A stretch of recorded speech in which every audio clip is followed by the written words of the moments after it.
I don't know how I can explain, but today was terrible, really. I tried what I can. Yeah. If I had known I would have this problem, I would have gone to the office.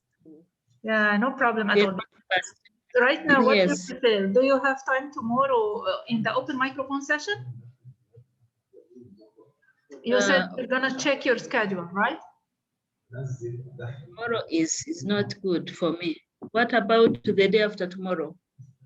No, it will be, we will have other sessions. So would you like just today to briefly record like 15 minutes about the topic you're gonna discuss and we can broadcast it afterwards? Okay, so I record it and then I send it to you. We will be here with you. We will record it now here so that we will have the record with us. Okay. Can we do it tomorrow?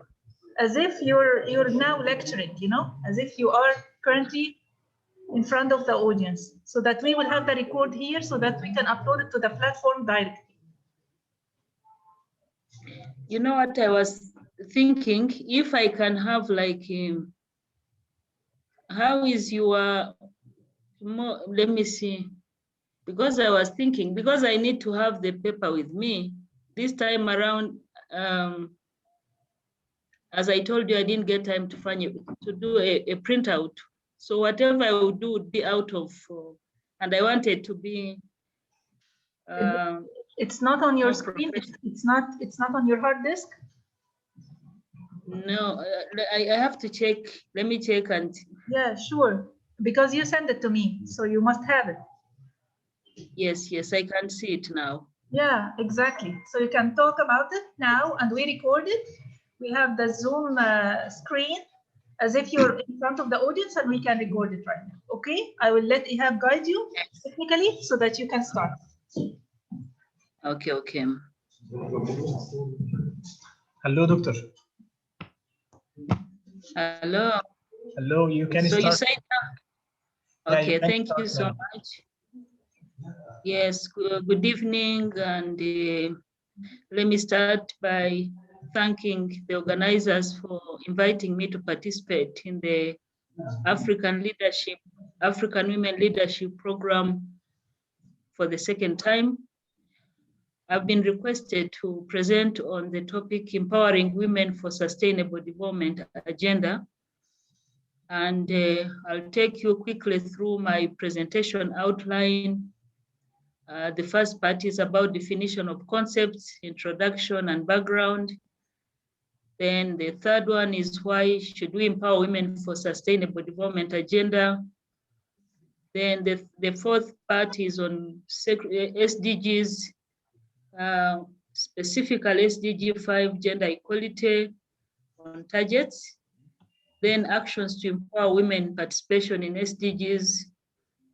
I'll touch briefly on the case study of Rwanda, lessons learned, challenges, conclusions, and key takeaways.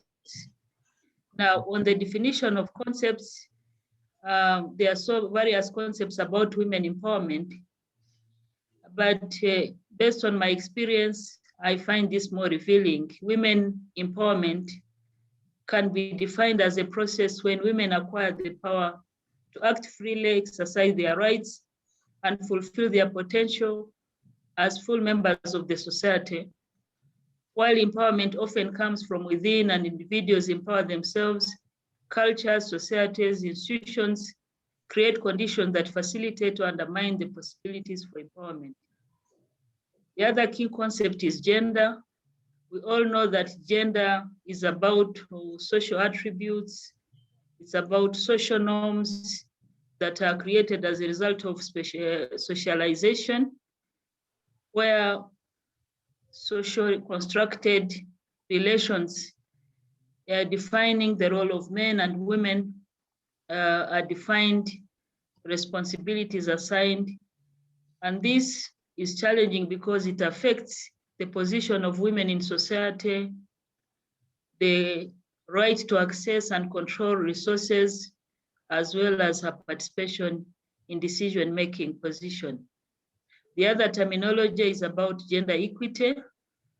Gender equity is defined as a process of ensuring fairness to both men and women. And this process is important because it leads to gender equality. Examples of gender equity could be affirmative actions in most of our countries. We've undertaken affirmative actions like 30%, a minimum of 30% participation of women in decision-making. All affirmative actions related to women's access to credit. So all those are part of gender equity initiatives. The other concept is gender mainstreaming. This is a strategy for promoting gender equality. Mainstreaming involves ensuring that gender perspectives and attention to the goal of gender equality are central to all activities. Policy development, research, advocacy, dialogue, legislation, resource allocation, planning, implementation, and monitoring of programs and projects. Mainstreaming is not an end in itself, but a means to a goal of gender equality. And mainstreaming was clearly established as a global strategy for promoting gender equality through the Platform for Action at the Beijing World Conference on Women in 1995. This is critical because it is quite different from the previous approach of women in development, where we had special programs that in a way isolated women from the rest of the society. But mainstreaming is to recognize that yes, gender issues exist in our societies, issues of inequality. And then we say, for example, in the area of education, women have these challenges. We need to integrate gender mainstreaming in the curriculum. Maybe we say we need to do something in the area of agriculture so that women and men can have equitable access to agriculture opportunities. So this is really cross-cutting, and it's something that will also help in the area of mainstreaming gender and women empowerment in sustainable development goals. So what is sustainable development goals? Is defined as development that only generates economic growth, but distributes its benefits equitably. It regenerates the environment rather than destroy it. It is about empowering people rather than marginalizing them. In short, it is development that is pro-poor. It helps individuals enlarge or expand their choices and opportunities, providing for their participation in decisions that affect their lives. So it is development that leaves no one behind, as has been the slogan of SDGs. Now, briefly, when I look at the evolution of women empowerment, we can first see that there is a clear definition from the United Nations, which talks about women's sense of self-worth as a key component of empowerment, the right to have and determine choices, the right to have access to opportunities and resources, the right to have the power to control their own lives, both within and outside, ability to influence the direction of social change, to create more social and economic order, national and internationally. Now, as I said, when you look at the background of women in empowerment, it can be traced mainly in the 80s, maybe you can even say 1975, when the United Nations declared 1975 the International Women's Year with the aim of advancing quality development and peace in the world. The second conference building on the 1975 International Women's Year was the UN conference that was held in Mexico in 1975. And it declared a whole decade of 1975 to 85, the UN decade for women, and adopted the global plan of action for implementation of objectives of the International Women's Year. So from there, we had the second conference on women that was held in Copenhagen in 1980. Again, it built on the second conference and tried to review the agenda of Mexico. And it tried to analyze the disparity between women guaranteed rights and their capacity to exercise them, especially looking at issues like measures for equality, development, and peace related to equal access to education, employment opportunities, to adequate healthcare services. So all these are related to women empowerment. The third conference that was convened in Nairobi, Kenya in 1985 was even more critical because it was also preparing for the Beijing platform for action. So it came up with the Nairobi forward-looking strategies for the advancement of women, outlining measures for achieving gender equality at the national level and promoting women's participation in peace and development initiatives. The fourth International Women Conference was held in Beijing, in China in 1995. And I want to say that this was a turning point for the global agenda for gender equality under the theme Gender, Peace, and Development. Now, Beijing is very critical for all of us because, as I said, it was a game changer. It was a turning point in the struggle for women empowerment and gender equality. And the Beijing came up with 12 critical areas of concern.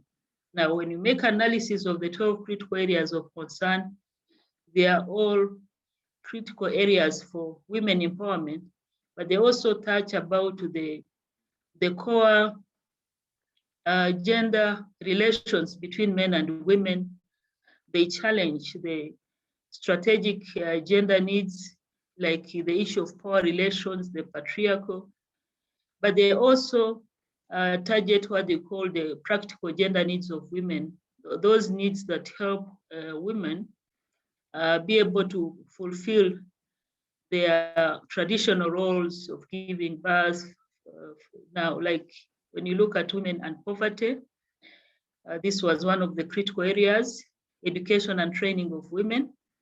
The third one was women and health, then violence against women. The fifth one was women and armed conflict. The sixth was women and economy. The seventh was on women in power and decision making. Then number 8 was about institutional mechanism for the advancement of women. Then number 9 was human rights of women. 10 was media, women and media. Women and environment, that was number 11, critical area of concern. And then finally, the 12th critical area of concern was the girl child. And this is very important because, yes, girls are part of the women broader gender group, but as girl child, they have special needs. As adolescents, the issue of violence against the girls, it's a big challenge, the dropout of girls, the early pregnancy. So even the triple roles of girls, when you compare with their mothers, they do more. So all this led to coming up with a specific critical area on girl child so that special programs can be undertaken to empower this, the future leader. Now, the question comes, why do we empower women for sustainable development? Now, whatever I've been talking about, the gender relations, the roles, they constitute inequalities in the society.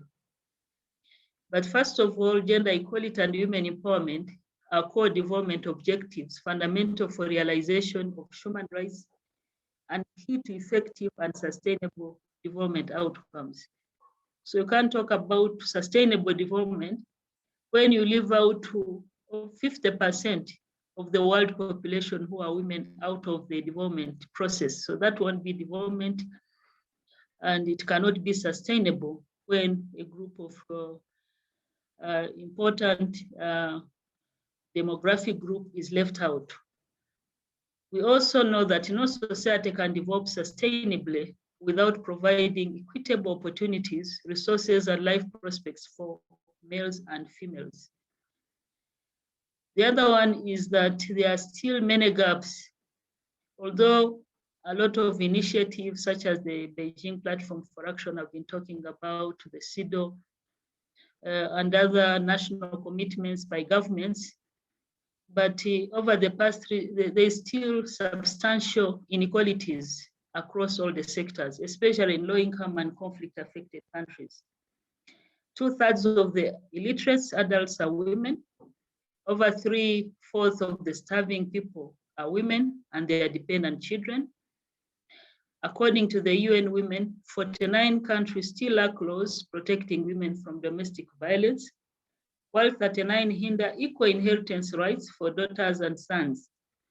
Based on data from 87 countries, 1 in 5 women and girls under the age of 50 will have experienced physical and all sexual violence by an intimate partner in the last 12 months.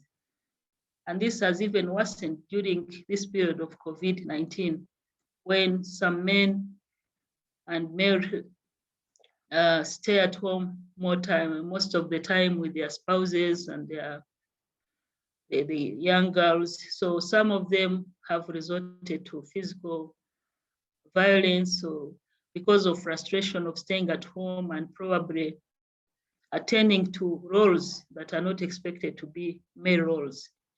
So these statistics show that something has to be done. And since sustainable development goals are a solution to development challenges, this is the right place, it is the right platform to mainstream these glaring inequalities that women still face. The other issue is about women in decision-making positions. Again, a lot of strides have been made in ministerial portfolios, but the challenge is that this year you make strides, the next year then you backslide. For example, as we stand now, 2020, we're 21.9%. No, in 2020, we're 21.3%. Those were women in ministerial portfolios. But now in 2021, we are at 21.9. So it is a slight increase, but still we are not yet at the Beijing quota of a minimum of 30%. Again, when it comes to the number of women in parliaments, according to IPU statistics of 2020, it is still at 25.5% of national women parliamentarians. Again, compared to last year, there is a small or a minimal increase. But again, all this is still below the 30% target of the Beijing Platform for Action. And studies have shown that for women to be able to effectively participate, be it in sustainable development agenda or other aspects of development, for them to have a voice, for them to be heard, at least you need a critical mass of 30%. So we are still below 30%. So all these are issues, and the relevance of SDG 5 of women empowerment and gender equality, and the need for women to participate, because nobody can understand your problems the way you can. So it's important for women to be there to advocate for their rights and to make sure that not only is the SDG 5 implemented, but there is mainstreaming, systematic mainstreaming of SDG 5 in all the 16 development goals. So maybe I can move fast. Now, again, SDG 5 is about gender equality, as I said. Gender equality is one of the 17 sustainable goals, but also integral to all dimensions of inclusive and sustainable development. All SDGs depend on the achievement of Goal 5. So it has so many targets, including ending all forms of discrimination against all women and girls everywhere, eliminating all forms of violence against women and girls in public and private sectors, including trafficking and sexual and other types of exploitation, eliminating harmful practices such as child, early and forced marriage, and female genital mutilation, recognize and value unpaid care, and domestic work through the provision of public services, infrastructure, and social protection policies, and the promotion of shared responsibility within the household and the family as nationally as appropriate. We need to ensure women's full and effective participation and equal opportunities for leadership at all levels of decision-making in political, economic, and public life, ensure universal access to sexual and reproductive health and reproductive rights as agreed in accordance with the Program of Action of International Conference on Population and Development and the Beijing Platform for Action and the outcome documents of their review conferences, undertake reforms to give women equal rights to economic resources, as well as access to ownership and control over land and other forms of property, enhance the use of enabling technology, in particular information and communication technology, to promote the empowerment of women, adopt and strengthen sound policies and enforceable legislation for the promotion of gender equality and the empowerment of all women and girls. Now, what are the proposed actions? The first observation to make is that it is only when women are empowered that they can contribute to sustainable development of their nation. Women's contribution puts women to the right path of sustainable development. So the first, as the starting point, is women themselves to be empowered. And if they are empowered, then they have the desire and the obligation and the duty to contribute to sustainable development goals. And when you talk about sustainable development goals, there are basically three main levels of SDGs where women participation is expected. One, the first point was the visioning of the principles reflected in the 2030 SDG declaration that was adopted in New York in 2015 by world leaders. The other part is about results framework and on SDGs.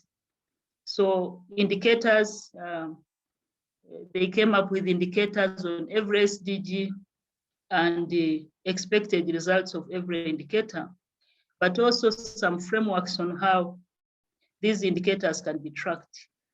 Then the most important part, so what we are expecting of women of Africa who are attending this conference, and of course, carrying the message as ambassadors, is not for them now to go back to the vision, to design of the SDGs, because that has already been done and also adopted by all the UN member states.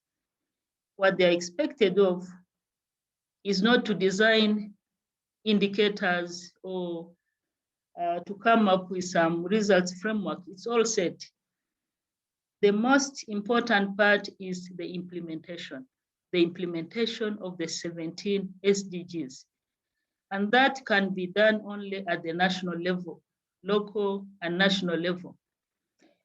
But then we know who are the coordinators, or who are in charge of the SDG implementation back in our countries. It's mainly governments. It's mainly our ministries of planning and sometimes ministries of finance or other ministries, but it's mainly government. But SDGs implementation as well as design are expected to be consultative because, as we said, we realize that the needs of women and men are different, that when women are there to speak for themselves, to articulate their issues, they are mainstreamed in all the SDG, the 17 SDGs, the plans that are undertaken, the visions at home, the strategies, the national planning programs, the budgeting should take care of the needs and the contribution of women. So women should proactively engage their governments to make sure that implementation, one, is timely, it's done, that all the indicators agreed upon, including indicators and the targets of SDG 5 are implemented, that resources are allocated, because experience we've seen is that in many governments, you realize that the ministries of gender and women in development that are in charge of women empowerment and gender equality are given limited budgets. The gender machineries have very limited budgets. So it's important to engage governments at the level of implementation. But there is also a role. What is the role of women in civil society? What is the role of women in the private sector? What is the role of women in parliament in terms of passing legislation that is gender responsive? And also doing oversight to make sure that governments are really implementing SDGs. The biggest role for women is to monitor and to participate at the level of implementation of SDGs, because that's where the lives of people start changing, in the area of agriculture, in the area of environment, in the area of education, in the area of infrastructure. So all those critical areas, sectors affecting the livelihoods of our people, improving economies, creating jobs, that is where women, in terms of participation, should be looking at our governments really implementing SDGs. So the other area is in the area of follow-up and review. Again, like any program, you need to have monitoring frameworks, you need to review. SDG have an arrangement of review process at national level, at regional level, but even at international level. I know every June at the UN, organized by ECOSOC, countries voluntarily participate in the review, they report to that highest level. It's also important that women can track that this is being done, that women civil society can follow the reviews, compare countries, make sure that there is some peer review, lessons learned, benchmarking. So all those are levels where women can participate in the SDG implementation, as well as monitoring and review. And the participation shouldn't be just for the sake of participation. It is to make sure that their views, their contribution are taken care of. It is to make sure that these programs around SDGs benefit women as well as men. So what are some of the self-empowerment tips? One, empowerment is putting on your shoes, be the best version of yourself. So yes, you can have role models, but it's always good to be yourself and improve and be the best that you can. Women in most cases fear to participate because of the fears to fail, lack of confidence, social barriers. For example, in some culture, they will say a woman shouldn't talk loud, shouldn't participate, shouldn't be in decision-making, that is the role of men, shouldn't do business and live for their homes for a long time. So they need to confront these social barriers and fears that hinder their effective participation. Don't fear other people's perceptions about you. Be self-confident. Don't fear to fail. Avoid being stuck in the past. If you failed in the past, it doesn't mean that you are going to fail again. If you couldn't speak in front of an audience, it doesn't mean it will happen again. If it happened, it should be a lesson for you to improve, and it can even happen to male. If you started a business and didn't work, then it shouldn't mean that you cannot go back to bank and look for a credit. So we need to challenge all these fears that derail our empowerment. We need to challenge the status quo and gender stereotypes. So this is really critical. We need to find our voice. Women you need to find your voice by participating. All those levels I've been talking about, by engaging your governments, by engaging the international community, especially UN agencies that are supporting SDGs. And once you are given an opportunity, you need to occupy the space. You have to be assertive, you have to be a voice, make sure that your voice is heard. There should be value for your participation. And we need, as women, to make sure that once you are in something, we do it better, because our failure has implication on other women who see us as role models. We are more powerful when we empower each other. So there are cases where you find women sometimes fighting over small things, jealous of someone is prospering or is elevated to a decision, to a position of power. And rather than supporting them, we pull them down. So this shouldn't be part of us. We are stronger when we empower each other. Then we need to move out of our comfort zone. Many times, this issue of status quo, saying, okay, no, women since time immemorial, this has been our position. We need to look after our homes. We don't need to be so ambitious. There are men and other people who can do it. No, you shouldn't fear. You need to move out of your comfort zone. And of course, this requires some risks and sacrifices, because you never succeed without taking a risk. You need to build a strong coalition of women movement to ensure vibrant participation of women in SDGs, as well as track progress of SDG implementation. So there's a lot you can learn from the legacy of the Beijing platform. The way one of the success factors of the Beijing platform for action is because they utilize the strong coalition of women movement. At grassroots level, at national level, they became activists, they became pressure groups. They identified certain critical areas of concern they can work on, they reported on it, they were monitoring implementation, they were doing mobilization. So I think that's why, and then of course we know there's been tracking Beijing progress. Even in 2000, there was a review of Beijing. 2005, after 5 years, as we speak now, it's beyond 25.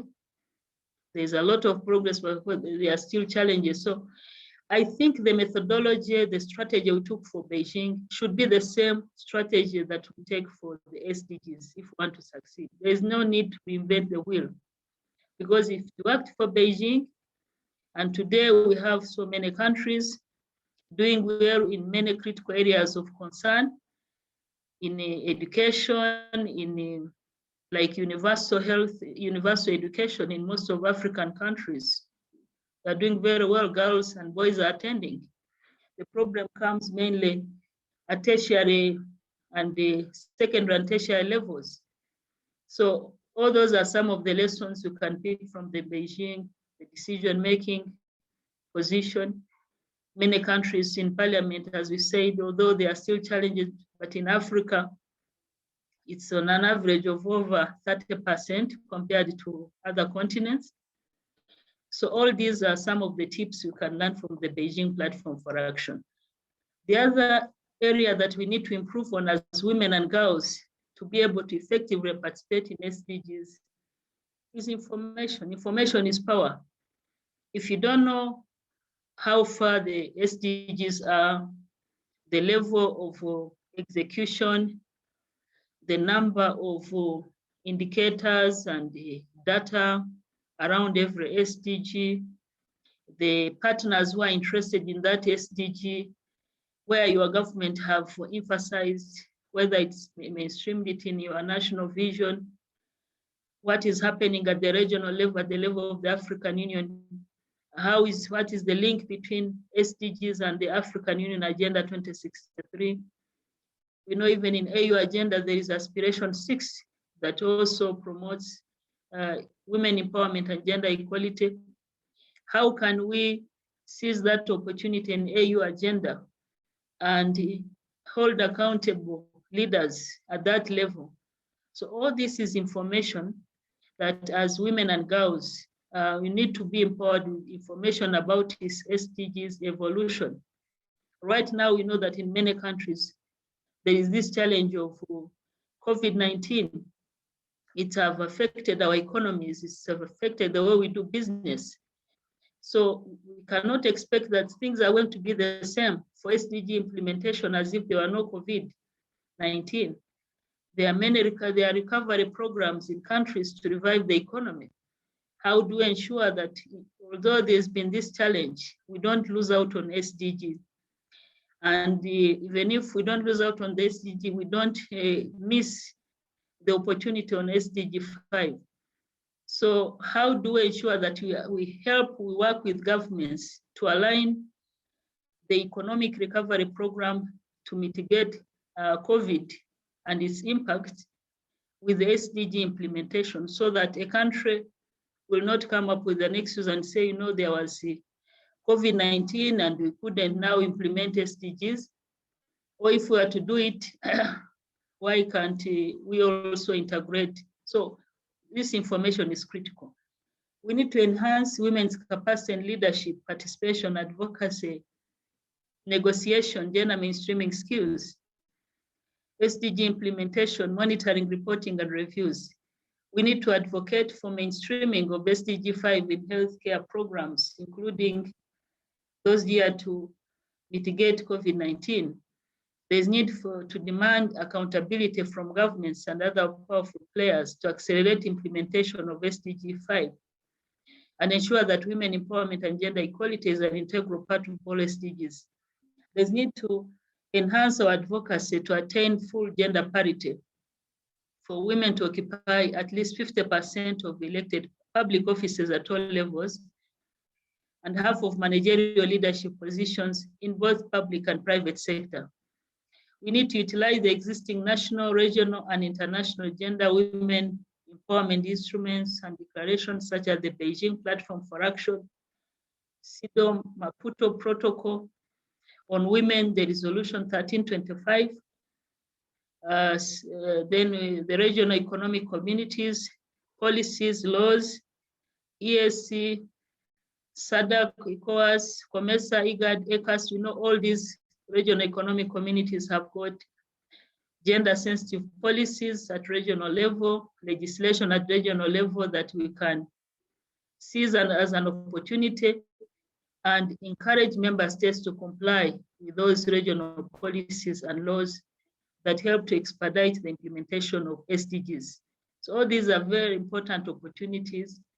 Of course, those are a few insights I have, but you can still think about how effective we as women can ensure that we participate in the implementation of SDGs as well as the review, and that SDG 5 that deals with gender equality and women empowerment is not just shelved, but it is rather implemented and mainstreamed across the board. But again, we shouldn't be looking at others, what others are doing. Every woman, if you are from parliament, the role of the parliamentarian is legislation, is oversight, it's representation. How can you utilize that position to hold your government accountable on SDG implementation? How can you use your position to come up with laws that fight gender discrimination and all forms of discrimination against women? How can you utilize that opportunity to ensure that commitments made by governments are respected? At the level of, if you are someone from the public sector, you are a director or you are even an officer, a specialist in the area of, for example, environment. How can you engage your management, your leadership, even in your position, try to influence that at least that specific SDG is implemented? You are from civil society. What can your organization in the area of your mandate within the SDG do? So it's not only to look at governments, but if we believe in change, it has to start with us. So let me quickly talk about the case study of Rwanda. I'll be very brief because sometimes you need concrete cases to see how countries are working towards gender empowerment and towards women empowerment and gender equality. So Rwanda in 1995 Beijing Declaration and Platform for Action was adopted just 1 year after the 94 genocide against the Tutsi, when the country was really rebuilding itself and establishing institutions. So the country, and when I'm talking about the country, it's the women, it's the men, it's communities, it's governments, it's private sector. They decided to see Beijing commitment, Beijing Platform for Action as an opportunity that has to be leveraged in inspiring the design of gender-sensitive reforms, aligned, of course, to our liberation ideology as a country that had liberated the nation from genocide and past discrimination.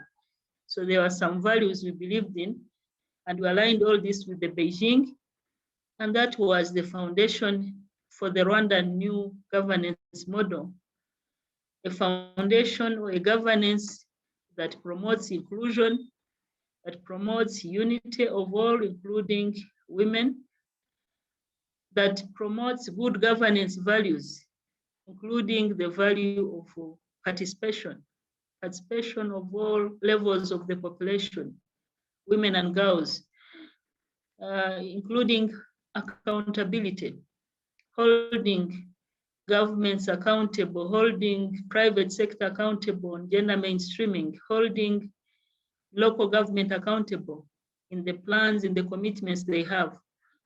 The effective implementation of the Beijing Platform for Action, the national gender policy and regional and international instruments combined with the political will at the highest level contributed to the participation of women in governance and national development at all levels. So now I'm giving examples where women empowerment and gender equality, say concrete cases in the area of legal and policy framework enabling women empowerment. The Constitution of the Republic of Rwanda of 2003, as revised in 2015, teaches gender equality and women empowerment. They really recognize important values at the core of the fundamental principles of the Constitution. The Constitution also provides for a quota of at least 30% of women representation in decision making. Organic number 10, 2030, governing political organization and politicians. This calls respect of gender equality, equal opportunity, both men and women, into elective mandate and government duties. Organic law number 001, 2018, governing elections. This also provides for equal rights to all Rwandans, both men and women, to participate in electoral processes as voters, as candidates, as observers or representatives. Then we have a law that governs land in Rwanda. So all forms of discrimination, including those based on gender, sex, in relation to access to land and enjoyment of full rights, were dealt with. So the right, because like here, I'll give you a concrete example. In 94, we realized that after genocide, that we had so many widows and many of them were heading households, and even young girls who were heading households. But according to our customs, traditional customs, women, Rwandan women were not allowed to inherit property. And as a result, we had cases where in-laws or brothers could take away property from girls and women simply because they were women. And of course, it robbed them of the opportunity. So we realized that there was urgent need to work on to reform the laws that deal with inheritance, so that girls and women can have equal rights to inheritance as men and boys, including the land rights. So today, as I speak, these laws are empowering women to have right to land. And then even the matrimonial regime, women have to decide which type of marriage and the type of arrangement in terms of whether to co-share the property with the husband or not. So in the law, all those arrangements are taken care of.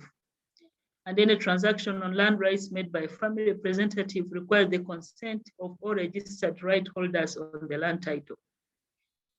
So again, there is another law of 2016 governing matrimonial regimes, donation, and succession. So the surviving spouse is entitled to take part in succession of the deceased spouse's estate. Legitimate children, including girls of the deceased, equal portions without any discrimination between male and female children. Your Excellency. So in terms, I guess, yeah. I conclude? Yes, please. Okay, Thank okay. you. So maybe what I can do, let me try to conclude, because this is a case of Rwanda. Members can read it, but quickly I can say there are also institutional mechanisms. We had the machineries, gender machineries. Today, as we talk about women participation in decision making, 61.3% women, 50.5% ministers, 49.7% 46.5% national public prosecution, 45.2% district councils, then 34.4% of director generals. So Landa, I talked about it. Women are also participating in peace building and security organs, including peacekeeping operations. Women at the forefront in the fight against COVID. Some of the lessons learned is the strong political will at the highest levels, the need to put in place gender responsive policies and legal frameworks, role of development partners, alliance and partnership between men and women. Some of the challenges include social democratic barriers, economic barriers, structural barriers, gender stereotypes, male resistance. Now, in conclusion, what are the takeaways? Women are the largest untapped reserve of talent in the world. Restrict a woman's growth, you shall restrict the family and national growth. There's no empowerment without rights and no rights without participation. Then men's involvement in gender equality is critical. We need to seize Agenda 2063 and other regional and international agreements in the empowerment of women and girls. We need, and as the Secretary General of the United Nations said, on the occasion of 64's CSW, gender equality is fundamentally a question of power. We still live in a male-dominated world with a male-dominated culture and have done so for millennia. Achieving goal 5 on gender equality is simply a question of justice. Every woman who steps forward makes space for women who come next. So this is Ngozi Okonjo-Iweala, the former minister of Nigeria, who recently became the Director General of WTO. Empowering women and girls is key to economic growth, political stability, and social transformation.